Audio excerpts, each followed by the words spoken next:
चलिए जानते हैं आज के देश और दुनिया की सिलेक्टेड काम की और महत्वपूर्ण 50 बड़ी खबरों को सिर्फ 10 मिनट में। पर अभी तक आपने इस वीडियो को लाइक नहीं किया तो लाइक कर दीजिए।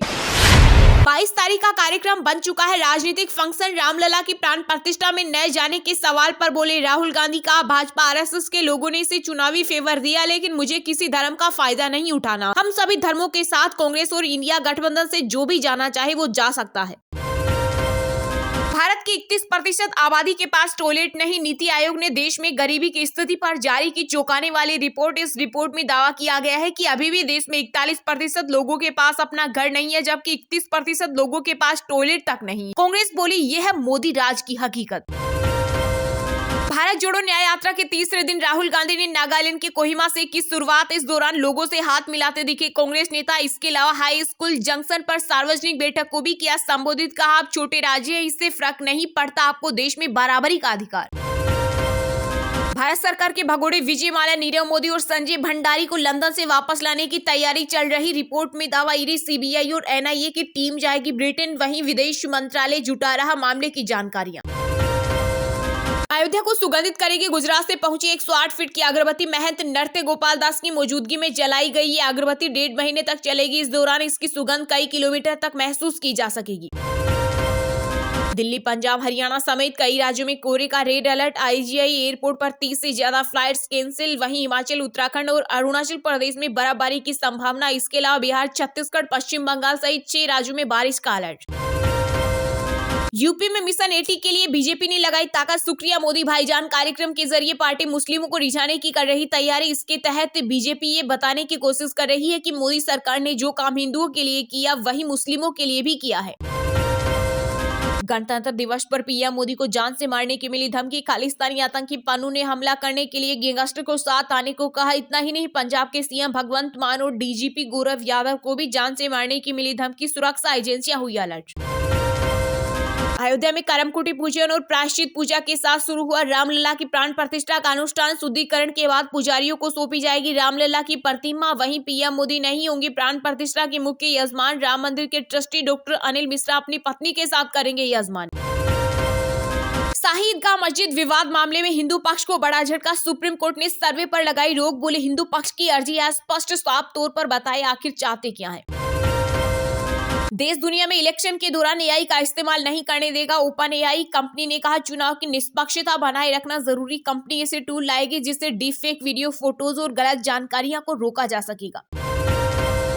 22 जनवरी को घर बैठे भी देख सकेंगे रामलला की प्राण प्रतिष्ठा का लाइव। डीडी नेशनल और डीडी न्यूज पर 4K वीडियो क्वालिटी में होगा कार्यक्रम का संपूर्ण प्रसारण। इसके अलावा निजी चैनलों को भी दूरदर्शन के जरिए ही मिलेगी फीड। लोकसभा चुनाव 2024 को लेकर गोरखपुर में सीएम योगी ने दीवार पर कमल का फूल बनाकर लिखा स्लोगन, एक बार फिर मोदी सरकार, इस बार बीजेपी 400 पार। कहा मतदाताओं से संवाद और बूथ प्रबंधन के मजबूती से मिलेगी सफलता। अगले एक दशक में $10 लाख की इकोनॉमी बनेगा भारत। वर्ल्ड इकोनॉमिक फोरम के अध्यक्ष बोर्गे ब्रेंडे बोले भारत के डिजिटल इकोनॉमी विशेष दुनिया की तुलना में 2 गुना तेजी से बढ़ रही।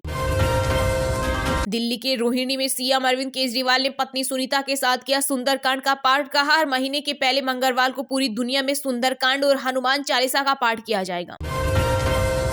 फिल्म फेयर अवार्ड में रणवीर कपूर की एनिमल का दबदबा। वहीं अपनी 3 फिल्मों से 2600 करोड़ का कारोबार करने वाले साल 2023 के सबसे सफल actor Shahrukh Khan best actor के लिए नॉमिनेट। इसके अलावा 12वें फेल को भी कई कैटेगरीज का मिला नॉमिनेशन। देश में पिछले 9 साल में 24.8 करोड़ लोग गरीबी से बाहर निकले। नीति आयोग की रिपोर्ट में किया गया दावा। यूपी में सबसे ज्यादा 5.94 करोड़ लोगों को हुआ फायदा। टॉप 4 में बिहार और मध्य प्रदेश भी शामिल। यूपी, महाराष्ट्र में सस्ता तो हिमाचल, केरल में महंगा हुआ पेट्रोल डीजल। अंतर्राष्ट्रीय मार्केट में पिछले 2 दिनों से लगातार कच्चे तेल की कीमतों में आई गिरावट। 2 दिनों की बड़ी तेजी के बाद शेयर बाजार में लौटी मुनाफा वसूली। कारोबार खत्म होने पर बीएसई सेंसेक्स 199 अंकों की गिरावट के साथ 73,128 अंकों पर बंद हुआ, जबकि नेशनल स्टॉक एक्सचेंज का निफ्टी 65 अंकों की गिरावट के साथ 22,032 पर हुआ क्लोज। किसान नेता राकेश टिकैत को नहीं मिला रामलला की प्राण प्रतिष्ठा का निमंत्रण। बोले बीजेपी का राम प्रेम सिर्फ दिखावा। मंदिर का राजनीतिकरण करने के बावजूद बीजेपी को चुनाव में नहीं होगा कोई फायदा। अब एयरपोर्ट पर होंगे वॉर रूम। विमानन मंत्री ज्योतिरादित्य सिंधिया ने विमान में देरी और यात्रियों की सुविधा के लिए जारी किया नया एसओपी। अयोध्या की तर्ज पर महाराष्ट्र के मुंबई में भी तैयार हो रहा 50 फीट का एक और राम मंदिर। बीजेपी नेता नीतीश राणा ने किया भूमि पूजन। कहा, जो लोग अयोध्या नहीं जा सके वो इस मंदिर के जरिए रामलला के दर्शन कर सकेंगे। इसे हूबहू अयोध्या की तरह बनाया जाएगा। लेपाक्षी के वीरभद्र मंदिर में राममय हुए पीएम मोदी। भक्ति में लीन होकर गुनगुनाए श्री राम जय श्री राम भजन। खराब मौसम और कोहरे की वजह से गोवा दिल्ली इंडिगो फ्लाइट 12 घंटे हुई लेट। एयरक्राफ्ट पार्किंग में ही बैठ गए नाराज यात्री, जमीन पर खाना खाए। वहीं उड्डयन मंत्रालय ने इंडिगो और मुंबई एयरपोर्ट को भेजा कारण बताओ नोटिस। आम आदमी पार्टी आरएसएस का छोटा रिचार्ज। दिल्ली में केजरीवाल सरकार के सुंदरकांड पर एआईएमआईएम चीफ असदुद्दीन ओवैसी ने कसा तंज। कहा, ये लोग संघ के एजेंडे का पूरा साथ दे रहे हैं। बिल्किस बानो के मसले पर इन लोगों ने चुप्पी साधे रखी थी। आंध्र प्रदेश के 486 साल पुराने वीरभद्र मंदिर में पीएम मोदी ने की पूजा अर्चना। इस दौरान उन्होंने रंगनाथ रामायण की चौपाइयां सुनी और भजन भी गाया। 18 से 22 जनवरी तक देश के अलग अलग हिस्सों में होगा रामलीला का आयोजन। राम मंदिर की प्राण प्रतिष्ठा समारोह को लेकर मोदी सरकार ने किया बड़ा ऐलान। वहीं मंदिर ट्रस्ट ने की अपील। कहा, दुनिया के सभी राम भक्त अपने विचारों और भावनाओं का वीडियो हर प्लेटफॉर्म पर शेयर करें, नाम पता भी बताएं। रामलला प्राण प्रतिष्ठा के दिन के लिए बंगाल की सीएम ममता बनर्जी ने तैयार किया मंदिर वाला प्लान। कहा, 22 जनवरी को टीएमसी करेगी सद्भाव रैली का आयोजन। ये सभी धर्म को मानने वाले लोगों के लिए होगी। अब मालदीव के रास्ते पर बांग्लादेश। देश की सबसे बड़ी विपक्षी पार्टी बीएनपी ने की इंडिया आउट कैंपेन की शुरुआत। का भारत बांग्लादेश का मित्र नहीं, वो 1971 के दौरान हमारी मदद करने के लिए नहीं आए थे। इससे में हमारा ये हक बनता है कि हम भारत का बहिष्कार करें। राजीव गांधी के समय हुआ भूमि पूजन। नरसिम्हा राव के समय अधिग्रहण। मध्य प्रदेश के पूर्व मुख्यमंत्री दिग्विजय सिंह बोले, कांग्रेस ने कभी भी नहीं किया राम मंदिर का विरोध। मजबूत नींव डल चुकी। अब मोदी जी के नेतृत्व में देश की भव्य इमारत बनाने का काम होगा शुरू। लोकसभा चुनाव से पहले केंद्रीय गृह मंत्री अमित शाह का बड़ा बयान। अयोध्या एक्सप्रेस 19 से 22 जनवरी तक नहीं जाएगी। अयोध्या धाम दून एक्सप्रेस समेत 9 ट्रेनों का 23 जनवरी तक बदला गया मार्ग। सत्येंद्र जैन, अरविंद केजरीवाल और पूर्व डीजी तिहाड़ संदीप गोयल को घूस के तौर पर दिए लाखों रुपए। मनी लॉन्ड्रिंग मामले में जेल में बंद सुकेश चंद्रशेखर ने फोड़ा लेटर बम। सीबीआई और एलजी से की शिकायत। राहुल गांधी की न्याय यात्रा के दिन आया कांग्रेस ने छोड़ने के लिए फोन, लेकिन इससे मेरा विश्वास और मजबूत हुआ कि मैं सही काम कर रहा था। मिलिंद देवड़ा ने किया बड़ा खुलासा। कहा, आपको रचनात्मक होना होगा और आप आंख बंद करके आलोचनात्मक नहीं हो सकते। राजस्थान के जयपुर में पूर्व मंत्री महेश जोशी के घर समेत आधा दर्जन ठिकानों पर ईडी ने मारा छापा। जल जीवन मिशन में हुए करोड़ों के घोटाले को लेकर हुई कार्यवाही। इस दौरान जांच एजेंसी ने 2 ठेकेदारों और 2 अधिकारियों से भी की पूछताछ। कांग्रेस दिशाहीन पार्टी राम मंदिर उद्घाटन में नहीं जाने पर हिमाचल बीजेपी अध्यक्ष राजीव बिंदल ने साधा निशाना। कहा, देश के पहले प्रधानमंत्री पंडित जवाहरलाल नेहरू ने जानबूझकर राम मंदिर के काम को लटकाया। इसी वजह से रामलला 50 साल तक ताले में रहे। राजस्थान में बड़ा कोयला संकट हो सकती है बिजली गुल। प्रदेश में 23 थर्मल प्लांटों में से 10 प्लांटों में बस एक दिन का ही कोयला स्टॉक बचा। पंजाब में कानून व्यवस्था को लेकर बीजेपी के निशाने पर मान सरकार। प्रदेश अध्यक्ष सुनील जाखड़ बोले, राज्य तेजी से पूर्ण अराजकता के पथ पर जा रहा। रोजाना जबरन वसूली और अपहरण की घटनाओं ने सभी पंजाबियों के रोजमर्रा के जीवन में दहशत पैदा कर दी, लेकिन मुख्यमंत्री गहरी निद्रा में है।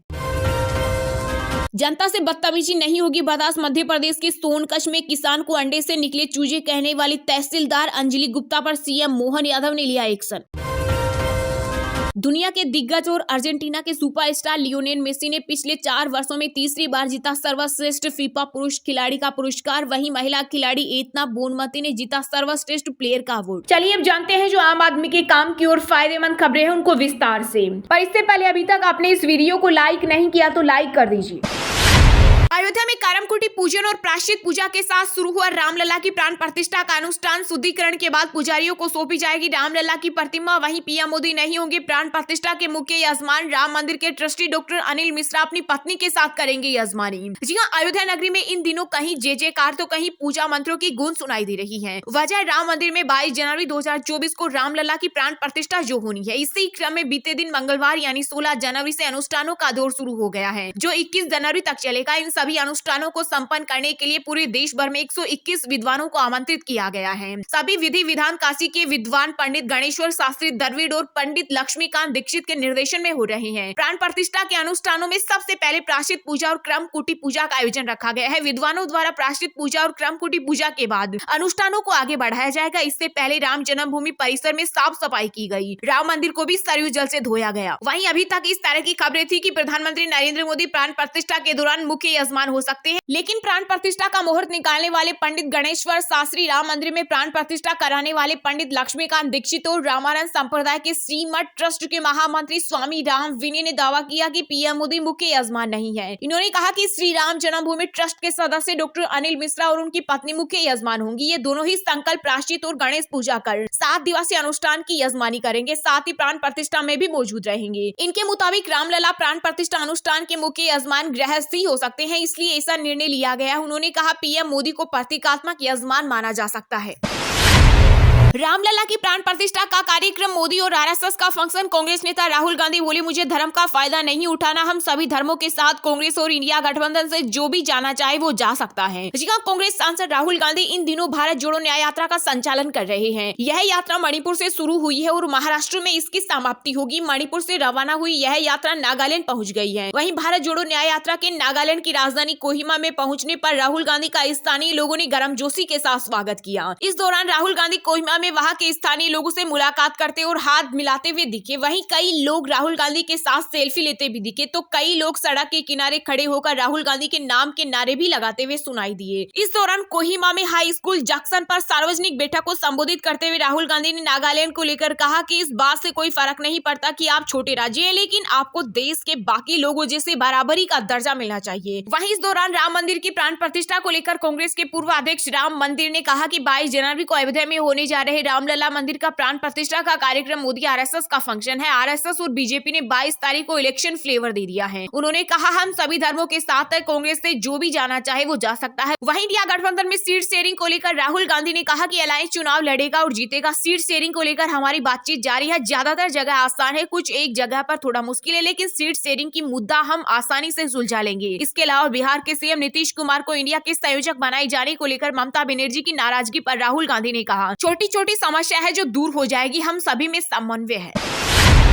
भगोड़े विजयमाल्या, नीरव मोदी और संजय भंडारी को लंदन से वापस लाने की चल रही तैयारी। रिपोर्ट में दावा, ईडी, सीबीआई और एनआईए की टीम जाएगी ब्रिटेन। इधर विदेश मंत्रालय जुटा रहा जानकारियां। जी हां, भारत सरकार ने अब देश से धन लूटकर ले जाने वालों पर कड़ा रुख अपनाया है। केंद्र सरकार ने भगोड़े कारोबारियों के खिलाफ कड़ा एक्शन लेते हुए उन्हें फिर से देश में लाने के काम में तेजी लानी शुरू कर दी है, जिनमें हीरा व्यापारी नीरव मोदी और किंग फिशर एयरलाइंस के मालिक विजयमाल्या, डिफेंस डीलर संजय भंडारी समेत भारत के तमाम वांछित भगोड़े कारोबारियों के प्रत्यर्पण की तैयारियां की जा रही है। सीबीआई, ईडी और एनआईए की एक उच्च स्तरीय टीम जल्द ही ब्रिटेन रवाना होने वाली है। इस टीम का नेतृत्व विदेश मंत्रालय के एक वरिष्ठ अधिकारी करेंगे। खबर यह भी है कि लंदन जाने वाली टीम पारस्परिक कानूनी सहायता संधि के तहत ब्रिटेन के अधिकारियों के साथ बैठक करेगी। ये बैठक लंदन में भारतीय उच्चायोग की कड़ी निगरानी में आयोजित की जाएगी। बैठक में लंदन में इन कारोबारियों की तरफ से खरीदी गई संपत्ति के बारे में जानकारी के साथ ही और उनके खातों से हुए लेन देन की जानकारी मांगी जाएगी। भगोड़े कारोबारियों की लंदन समेत दूसरे देशों में मौजूद संपत्ति के बारे में पता लगाया जा रहा है। वहीं संजय भंडारी, नीरव मोदी और माल्या के प्रत्यारोपण मामले के समाधान के लिए ब्रिटेन में प्रतीक्षा कर रही हैं। इन लोगों ने भारत में निर्वासन के खिलाफ उच्च न्यायालयों में अपील की है। ईडी ने भारत में मौजूद इन लोगों की संपत्ति जब्त कर ली है। माल्या और मोदी की संपत्ति बेचकर हजारों करोड़ रुपए वसूला गया है। इन पैसों को बैंकों को उनके बकाया भुगतान के लिए वापस कर लिया गया है।